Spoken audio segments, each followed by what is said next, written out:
ఇంకా ఫైనల్స్‌లోకి ఎవరెళ్ళిపోయారో కూడా తెలిసిపోయింది పంజాబ్ వర్సెస్ ఎంఐ మ్యాచ్‌తో. ఇంకా ఈరోజు మనం Punjab versus MI pre final match గురించి మాట్లాడుకుందాము. ఎంతో ఉత్కంఠంగా సాగిన ఎంఐ వర్సెస్ పంజాబ్ మ్యాచ్ గురించి ఏం చెప్పుకున్నా కూడా తక్కువే అనైతే చెప్పాలి. ముందుగా టాస్ గెలిచిన శ్రేయాస్ అయ్యర్ బౌలింగ్ ఎంచుకోవడంతో ఎంఐ వాళ్ళు బ్యాటింగ్ దిగాల్సొచ్చింది. దానికన్నా ముందల వర్షం రావటంతో తొలిసారిగా మనం ఐపీఎల్‌లో సుమారు 10కి మొదలైన మ్యాచ్‌ని చూశామనైతే చెప్పుకోవచ్చు. అండ్ వర్షం ఆగిపోయిన తర్వాత ఎంఐ బ్యాటింగ్ దిగింది. రోహిత్ శర్మ గురించి తెలిసే కదా ఫామ్‌లోకి వచ్చాడని. కానీ ఫైనల్స్‌లో ఏమైందో తెలీదులే కానీ రోహిత్ శర్మ చాలా తక్కువకే అవుట్ అవుతుండతో ఎంఐ అంతా తీవ్ర దిగ్భ్రాంతికి గురైందని అయితే చెప్పుకోవచ్చు. ఆ తర్వాత మిగతా బ్యాటర్లందరూ వాళ్ళ స్కోరులతో రానీయంగా హార్దిక్ పాండ్యా మళ్ళీ నిరాశపరిచారని అయితే చెప్పుకోవచ్చు. ఇటు ఎంఐతోనూ అటు పంజాబ్ వాళ్ళ బౌలింగ్‌తోనూ ఒకేగా సాగుతున్న మ్యాచ్ అటు రోహిత్ శర్మ మరియు ఇటు హార్దిక్ పాండ్యా నిరాశపరిచినా కూడా మిగతా వాళ్ళందరూ తనదైన స్టైల్లో మంచిగా ఆడి 20 ఓవర్లకు దాదాపుగా 203 రన్నులు చేసిన ఎంఐ వాళ్ళు ఇంకా వాళ్ళ బ్యాటింగ్‌ను సమాప్తం చేసుకున్నారని అయితే చెప్పుకోవాలి. ఆ తర్వాత బరిలోకి దిగిన పంజాబ్ బ్యాటర్స్ మరియు ఓపెనర్స్ అందరూ కూడా పడిపోతున్నారు అని అయితే చెప్పుకోవచ్చు.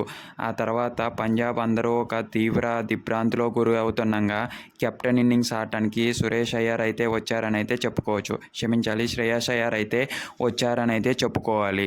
ఇంకా శ్రేయాస్ అయ్యర్ దిగినప్పుడు కాడ నుంచి అండ్ లాస్ట్ వరకు ఆడారు, నాట్అవుట్గా నిలిచారు. ఇతను గురించి ఎంత చెప్పుకున్నా తక్కువే అని అయితే చెప్పుకోవచ్చు.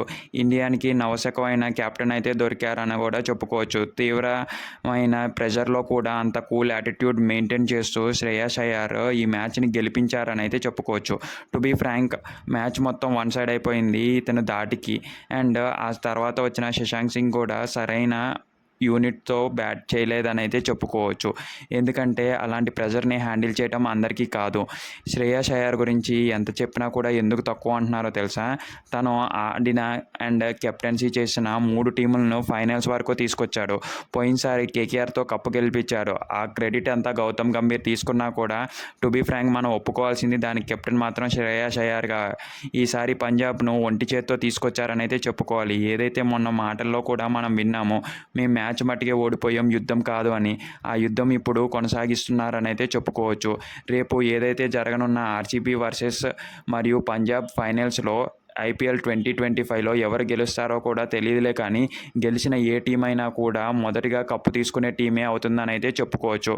సుమారుగా 18 ఏళ్ల తర్వాత ఎవరో టీము కప్పు గెలుస్తారో అని ఉత్కంఠంగా ఎదురు చూస్తున్నారు. సుమారుగా 11 సంవత్సరాల తర్వాత పంజాబ్ ఫైనల్స్కి వచ్చింది. 9 సంవత్సరాల తర్వాత ఆర్సీబీ ఫైనల్స్కి వచ్చింది. ఇంకా ఎవరు గెలుస్తారు అనేది వీళ్ళ కెప్టెన్సీ, ఫీల్డింగ్, బ్యాటింగ్, బౌలింగ్ చేతిలోనే ఉందని అయితే చెప్పుకోవచ్చు. దీన్ని మనం భారత్ ప్రపంచం మొత్తం కూడా యావత్ ఉత్కంఠంగా ఎదురు చూస్తున్న మ్యాచ్ అని అయితే చెప్పుకోవచ్చు. టు బీ ఫ్రాంక్, దీని గురించి ఏం చెప్పినా ఎంత చెప్పినా కూడా తక్కువే.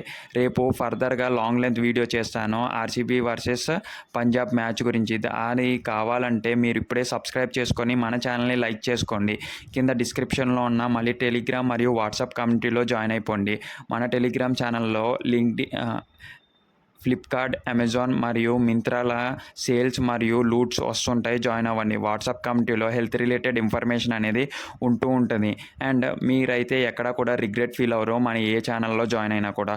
ఒకసారి చూసేయండి అండ్ 1000 సబ్స్క్రైబర్స్ని గోల్ని రీచ్ అవ్వడానికి హెల్ప్ చేస్తారని కోరుకుంటున్నాను.